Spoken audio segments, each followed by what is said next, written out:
Hello, everyone, Hey, and welcome to the guys. Tipsy Realtor. Robin and Anna here.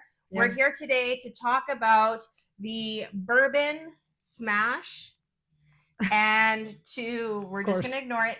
Bourbon Smash, and we're going to do a quick market update. Yeah, we're coming to end of June. Absolutely. And this is our third last show of season 6 of Tipsy Realtors, you guys. Absolutely. So here is our statement. So Blackberry Bourbon Smash. If you like bourbon, this is going to be kind of a nice fruity one, which I think is going to be pretty cool. I'm looking forward to it. Yeah, personally. Absolutely.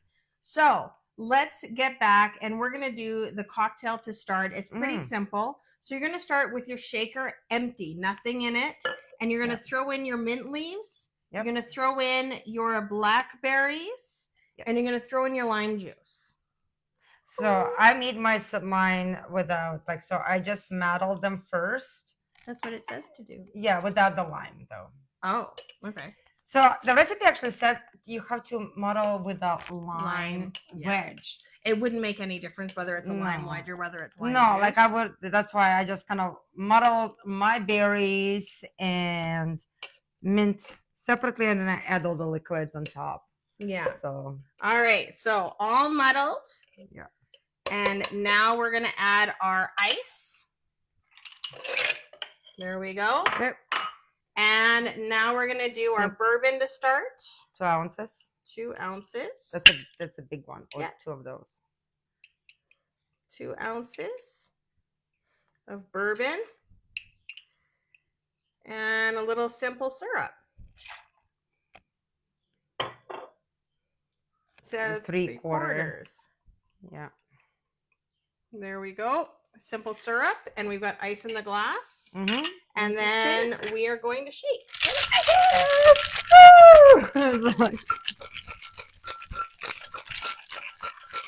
All right, now I need you to put ice into my glass for me. I want you to, please. Okay, of course you're gonna be more difficult, aren't you? Yes.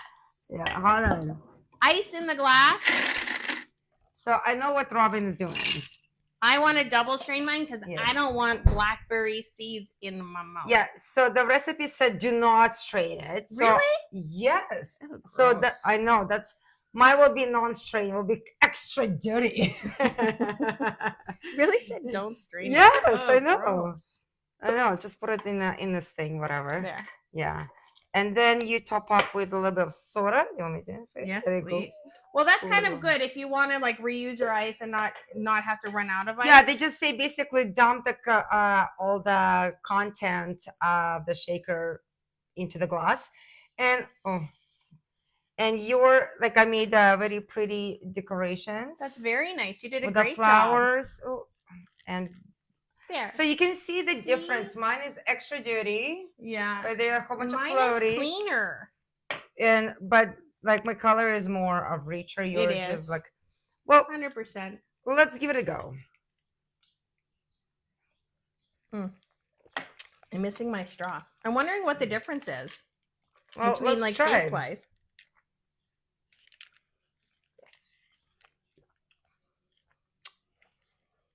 Well, mine is a little bit sweeter because I think you put too much lime juice in yours. Interesting. I like it. You don't like it?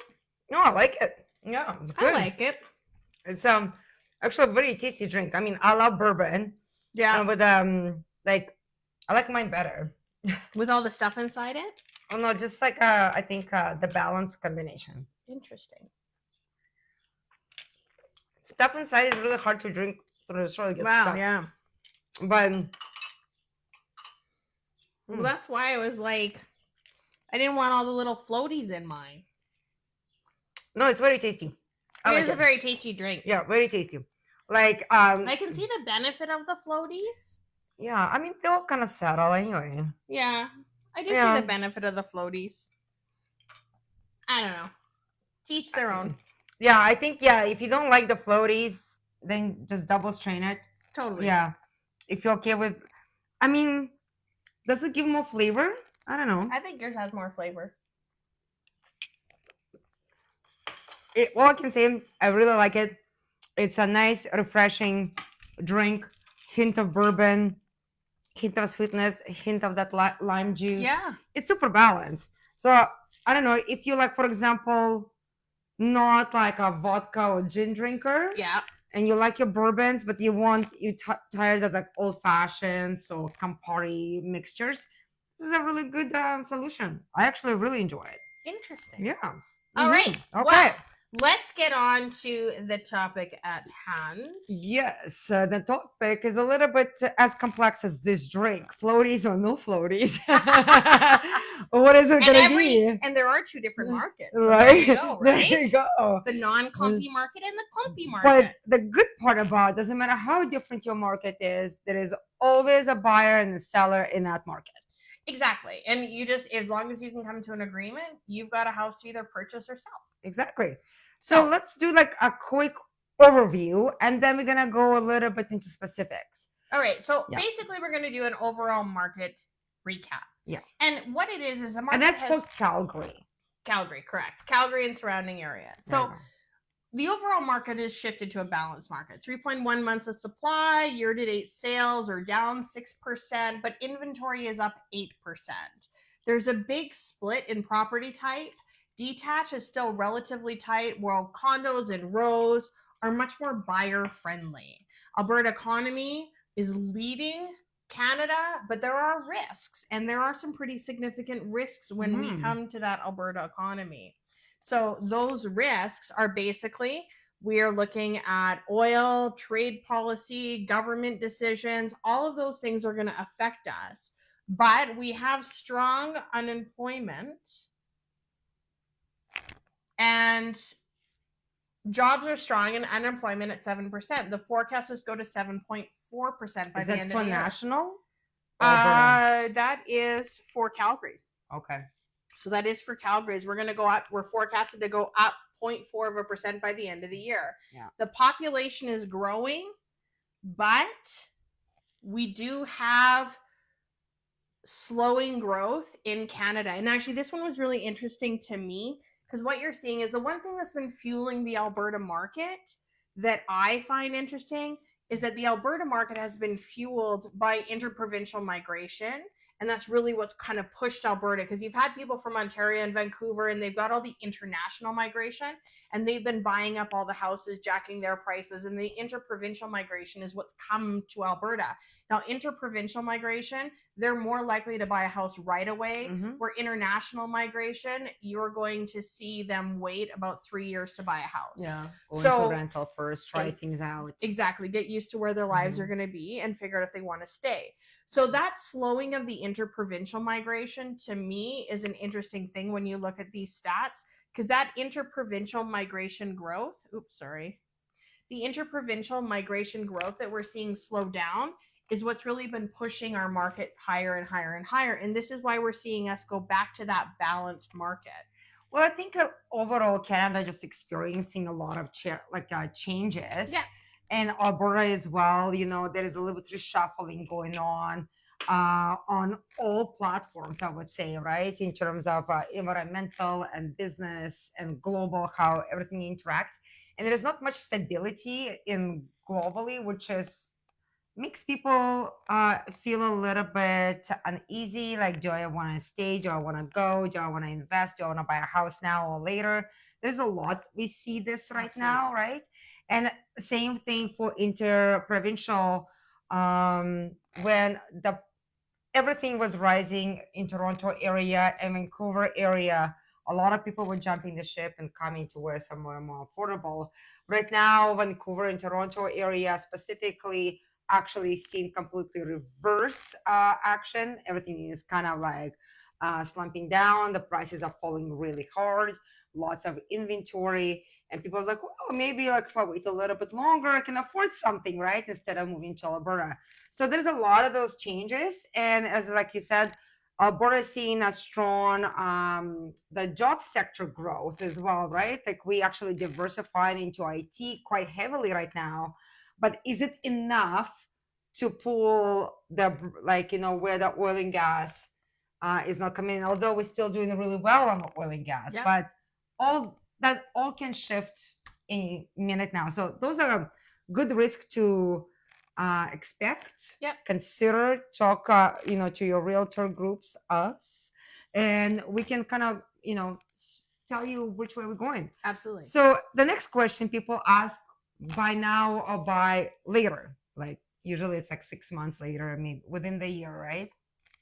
So if you're buying now, there's a good selection, especially in condos, apartments, and row townhouses. There's real negotiating power for multifamily segments. 4.8 months of inventory for apartments. Detached homes are still competitive, but not as crazy as 2023 to 2024. And you can move this summer or fall and lock in before potential seasonal slowdown, so there's less choices. The challenge that you're going to have is detached and semi-detached still have less inventory. So that still is seeing a shortage. But at the same time is you're going to see the best properties in popular areas still getting multiple offers. Interest rates and economies have some uncertainty. So keep that in mind if you're looking at buying right now. In fact, like negotiating down, it feels such a like new thing because we've been always like for the last 3-4 years, it was always negotiating up, and now it's like you're actually negotiating down. You're negotiating in benefits of the buyer like quite a bit, and it's like you almost have to restructure how your brain wired right now. Like, but yes, there are. We can see the softness of price, especially in that multifamily complexes, and it's way easier. And you know what, I do find that a lot of sellers in those particular product, like apartment and townhouse row type of product, the sellers are becoming more easily to work with. I think they're catching up with what the market is doing, or their realtors doing a great job educating them, because like I definitely see a little bit less pushback on the negotiations. Absolutely. Now, if you're going to think about buying in the next 6 months, there's more inventory expected as new construction completions hit the market, especially when it comes to condos and townhouses, because they're obviously building in bigger amounts and even more leverage because they're forecasted to see a decrease of 3.5% of apartments in the future. Detached houses should stay relatively stable, and potentially softer prices or more incentives for sellers in multifamily. More time to shop and negotiating without as much urgency is going to be the nice part if you're looking at buying in the next 6 months. One thing I was telling Robin just before the show is what I'm seeing with the new construction, especially again in a condo, townhouse kind of row products. The size is getting smaller and the price is kind of up there. 100%. So you want to be like, don't get too excited. There's gonna be, oh, it's not gonna be much inventory. Well, instead of 1,000 like square feet condos, they're building like them 500 square feet, even below, and it's selling on the same price. You can buy slightly older 1,000 square feet condos. And right now, a lot of sellers are motivated to sell those particular products because I don't want to say they want to dump it, but basically like, you know what, I'm going to sell it before the things gets worse, I guess. So they're willing to negotiate. They're willing to work with you buyers, and hence as a buyer, you benefit from more square footage and better negotiation environment. Absolutely. So bottom line for buyers, if you're looking at buying now, condos and townhouses are where you're going to see your big savings. But specifically on detached homes in great locations, acting sooner is better than maybe waiting, because that market is not going to see the same softening as the condo townhouse market. Yeah. Okay. All right. Selling. Okay. So right now, if you're selling in 2026 of June, now one stat that I love, and I always tell people this, is selling now versus waiting. We know that realistically after July, that we have a 60% chance that our market will not see another boom. until spring of the next year. So there's only a 40% chance that you're going to see the market recover in the fall based on history of the market. And also too, is if it does recover, it's recovering in November. Are we talking about like a price recovery or activity recovery? A little bit of both. Okay. So when we're looking at our markets and we're looking at demand only has a 40% chance of increasing after July. And if it does, it usually increases in November. Yeah, as a seller, you have to remember everybody else holidays, Stampede is about to start. We're gonna go into a Calgary normal market where it's kind of have a dip over July and August, people vacationing, people who shopping are the ones that must get into a property. Nobody's rushing. The prices are falling a little bit there. And I find once we're all back to work and school starts, softening, not falling, softening, adjusting. But yeah, nothing crucial, just a slight softening in the price. But I find, yes, September, October, November, we're doing that. It's activity growth, as I said. Yeah. If you need to sell, that's your second best time to sell because more people are shopping, more eyes on your house. And then the price growth happens generally in spring for the rest of the year. Absolutely. Now, the supply growth is going to weigh on the condo market. So if you're looking at selling your condos, now may be a better time, condos, townhouses, than waiting those 6 months because we're going to see that softening. Yeah. So if we're going to see that softening, and obviously it will vary by neighborhood because not all areas are exactly the same, and it will vary by price range in condos. The other thing to think about is the national housing market. Now, although Calgary is faring better than a lot of other markets, you do have to consider that even on the detached or the condo market that we're doing better than most, but there still is risk. Again, we talked about that. Detached houses, you're going to have a stronger market. So you've got a little less risk on the detached or row housing, anything that doesn't have a condo fee. But if you go into that condo market, you are going to have some challenges. And like we said before, conditions are going to vary based on property type. Yeah, especially with the detached product for the sellers. I know some sellers are either frustrated and some like, I can't believe I sold it in one day with multiple offers. And it all depends on the community where you live, what kind of house you have. There are still lots of people who are shopping. And as soon as they see that, the house that fits all their box criteria and there's 10 other people who are shopping in the same box criteria, that house flies off the market with multiple offers. So it's really hard to say if your friend just sold a house and they did amazing and your house is not selling, it's just because it's your house in a different market category. And as a seller, you do need to put a little bit more effort now, right? You do. And you got to work a little bit harder to be the pretty girl on the block. Yes. So, well, it's true. And I know and my husband laughed at me because I use this analogy on a caravan tour. And someone was telling us on the caravan tour, which is like where a bunch of realtors go around and see each other's listings and then give advice. Yeah. And she said, I kept being the bridesmaid instead of the bride. And I said, well, then do a price reduction. And then she, of course, argued with us as the realtors that are all encouraging her to do a price reduction, not the seller, but the seller's agent. And then I said, look, if you're always the bridesmaid and never the bride, then you're going to have to do something to become the bride. And maybe let's lose 20,000. Yeah.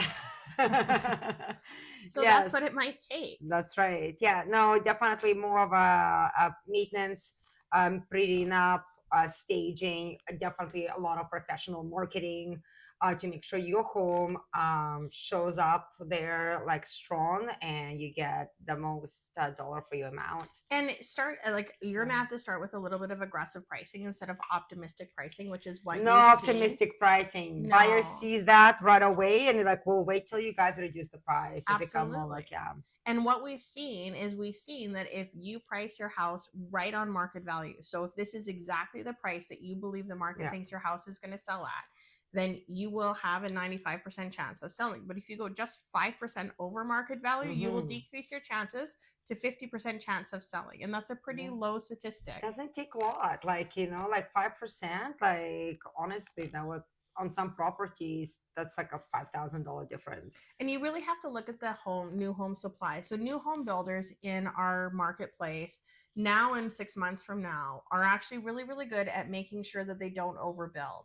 So the fact that we're seeing our new home supply pull back and have a 33% decrease of new home product means that they're pulling back to make sure that they're not going to populate the market when it comes to houses. Calgary builders are well known for not flooding the market with detached inventory. So that shows that we're going to have a little bit of a slowdown coming up. They're preparing for it. And it does mean that with that new home supply diminishing, it's nice because that's going to give that resale market a little bit more of a bump because of the fact that there won't be as much new home inventory to choose from. Okay. So basically, quick recap is you have to understand the detached house, it's stable. Right now, we're going into that buyer's market. So sell now or soon if you're ready. Semi-detached, lean for sellers. It's stable, more buyer friendly. Good window to shop now. Townhouses, it's balanced, even more buyer friendly, price sharp if you're selling.